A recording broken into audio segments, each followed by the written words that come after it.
CCC in Gujarati. Chapter 3.4 Text Creation and Manipulation. Topic text સર્જન અને હાથે લેવાની પ્રક્રિયા વર્ડ પ્રોસેસિંગમાં મહત્વપૂર્ણ છે, જે યુઝરને ડોક્યુમેન્ટ બનાવવા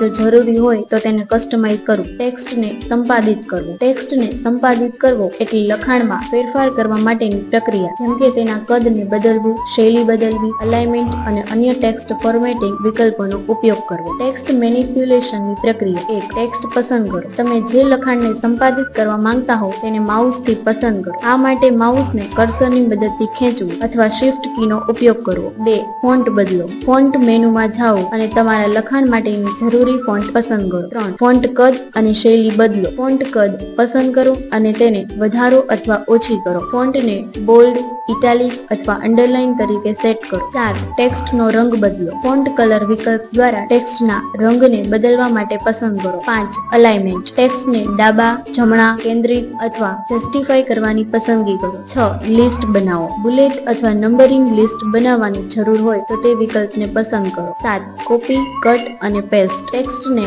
કટ માટે Ctrl+X, કોપી કરવા માટે Ctrl+C અને પેસ્ટ કરવા માટે Ctrl+V નો ઉપયોગ કરો. 8. અન્ય ફેરફાર. ટેક્સ્ટમાં અન્ય ફેરફાર જેમ કે હાઇલાઇટ, માર્જિન અને લાઇન સ્પેસિંગ જેવા વિકલ્પનો પણ અનુક્રમણિકા કરી શકો છો. ટેક્સ્ટને ફોર્મેટ કરવું. ટેક્સ્ટના ફોર્મેટને બદલીને તમે ડોક્યુમેન્ટને વધુ વાચ્ય અને સુંદર બનાવી શકો છો. ફોર્મેટિંગની પ્રક્રિયા. 1. વિશેષ ફોર્મેટિંગ વિકલ્પ. તમે ફોર્મેટ મેનુમાંથી પેરેગ્રાફ, લાઇન સ્પેસિંગ અને માર્જિન જેવી સુવિધાને પસંદ કરી શકો છો. હેડિંગ્સ. ડોક્યુમેન્ટમાં વિવિધ હેડિંગ્સ ઉમેરવા માટે સ્ટાઇલ પસંદ કરો, જેમ કે H1, H2 વગેરે. ટેક્સ્ટને ટેબ. તમે ટેક્સ્ટને ટેબ માટે કસ્ટમાઇઝ કરી શકો છો, જે વિષયને વધુ વ્યવસ્થિત રીતે રજૂ કરવા માટે મદદ કરે છે. ટેક્સ્ટ સાચવવું. ટેક્સ્ટમાં કરેલા ફેરફારને સાચવવા માટે ફાઇલ અને સેવ વિકલ્પનો ઉપયોગ કરો અથવા Ctrl+S દબાવીને સેવિંગ કરો. Thank you.